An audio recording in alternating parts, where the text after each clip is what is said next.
ನಮಸ್ಕಾರ.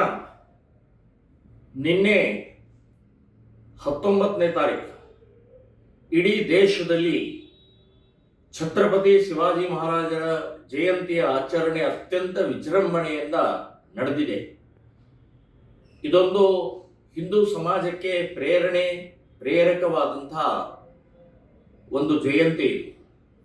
ಹಿಂದೂಗಳು ಉಳಿದಿದ್ರೆ, ಹಿಂದೂಸ್ತಾನ ಉಳಿದಿದ್ರೆ ಛತ್ರಪತಿ ಶಿವಾಜಿ ಮಹಾರಾಜರಿಂದ. ಅಂಥ ವೀರ ಧೀರ ಕ್ಷಾತ್ರತ್ವವನ್ನು ಮೂಡಿಸಿದಂತಹ ಛತ್ರಪತಿ ಶಿವಾಜಿಯ ಮೆರವಣಿಗೆ ಮೇಲೆ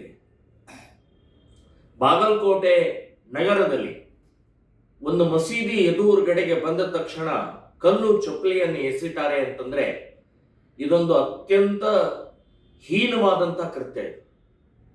ಈ ದೇಶದ್ರೋಹಿ ಕೃತ್ಯ ಇದು, ಹಿಂದೂ ದ್ರೋಹಿ ಕೃತ್ಯ ಇದು.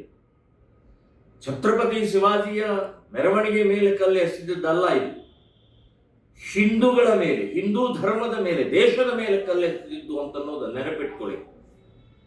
ಈ ರೀತಿಯ ಮಾನಸಿಕತೆ ಇದೆ. ಈ ಮಾನಸಿಕತೆಯ ವಿರುದ್ಧ ಹೋರಾಟ ಮಾಡಬೇಕಾಗಿದೆ. ಇವತ್ತು ಕಲ್ಲು ಒಬ್ಬ SP ಅವರ ಮೇಲೆ ಬಿದ್ದಿದೆ, ಪೊಲೀಸ್ ವರಿಷ್ಠ ಅಧಿಕಾರಿಗಳ ಮೇಲೆ ಬಿದ್ದಿದೆ.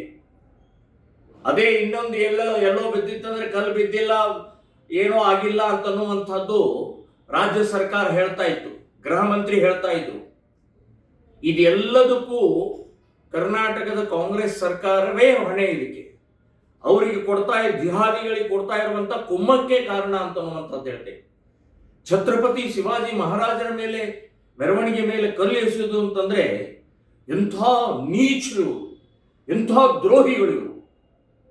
ಇವರನ್ನ, ಈ ಮಾನಸಿಕತೆಯನ್ನ ಮಟ್ಟ ಹಾಕುವವರಿಗೆ ಹಿಂದೂ ಸಮಾಜ ಬಹಳ ದೊಡ್ಡ ಪ್ರಮಾಣದಲ್ಲಿ ಜಾಗೃತಿಯಾಗಿ, ಒಟ್ಟಾಗಿ, ಒಂದಾಗಿ ಉತ್ತರ ಕೊಡಬೇಕಾಗಿದೆ. ಈ ಕೈಗಳಿಗೆ, ಕಲ್ಲು ಎಸೆಯುವಂತ ಕೈಗಳಿಗೆ ಬಲ ಕೊಟ್ಟಿದ್ದೇ ಹಿಂದೂ ಸಮಾಜ. ಅವರನ್ನ ಬಹಿಷ್ಕಾರ ಮಾಡುವಂತಹ ಪ್ರಕ್ರಿಯೆ ಮಾಡದೇ ಇರುವಂತಹ ಹಿಂದೂ ಸಮಾಜವೂ ಕೂಡ ಯೋಚನೆ ಮಾಡಬೇಕಾಗಿದೆ. ಛತ್ರಪತಿ ಶಿವಾಜಿಗೆ ಅವಮಾನ ಅಂತಂದ್ರೆ ಹಿಂದೂ ಸಮಾಜಕ್ಕೆ ಅವಮಾನ, ದೇಶಕ್ಕೆ ಅವಮಾನ. ಇದನ್ನ ಇಡೀ ಹಿಂದೂ ಸಮಾಜ ಖಂಡಿಸಲೇಬೇಕು, ವಿರೋಧಿಸಲೇಬೇಕು. ಯಾವ ಜಿಹಾದಿ ಮಾನಸಿಕತೆಯ ಕಲ್ಲೆಸುವಂತಹ ಮಾನಸಿಕತೆಯವರಿಗೆ ಬಹಿಷ್ಕಾರ ಹಾಕಬೇಕು ಅಂತನ್ನುವಂಥದ್ದು ನಾನು ಹೇಳ್ತಾ ಇದ್ದೀನಿ. ಇದು ಅತ್ಯಂತ ಹೀನವಾದಂಥ ಕೃತ್ಯ. ಯಾರು ಮಾಡಿದ್ದಾರೆ ಅವರನ್ನ ಸುಮ್ಮನೆ ಬಿಡಬಾರದು. ಬರೇ ಒಬ್ಬ SP ಮೇಲೆ ಕಲ್ಲು ಎಸೆದಂತಹದ್ದಲ್ಲ, ಇದು ಇಡೀ ಹಿಂದೂ ಸಮಾಜಕ್ಕೆ ಅವಮಾನ ಮಾಡಿದಂತಹದ್ದು ಅನ್ನುವಂಥದ್ದು ನಾನು ಹೇಳ್ತಾ ಇದ್ದೀನಿ. ಇದು ಖಂಡನೀಯ, ವಿರೋಧ ಮಾಡುವಂತಹದ್ದು ಪ್ರತಿಯೊಬ್ಬರು ಕರ್ತವ್ಯ ಅಂತ. ನಿಮ್ಮೂರಿನಿಂದ ವಿಶ್ವ ಮಟ್ಟದವರೆಗೆ ರಾಜಕೀಯ, ಸಿನಿಮಾ, ಸ್ಪೋರ್ಟ್ಸ್ ಯಾವ ಸುದ್ದಿಯೂ ಮಿಸ್ ಆಗಲ್ಲ. ಬರೀ ಸುದ್ದಿ ಅಷ್ಟೇ ಅಲ್ಲ, ಜೊತೆಯಲ್ಲೇ ಇರುತ್ತೆ ವಿಶ್ಲೇಷಣೆ.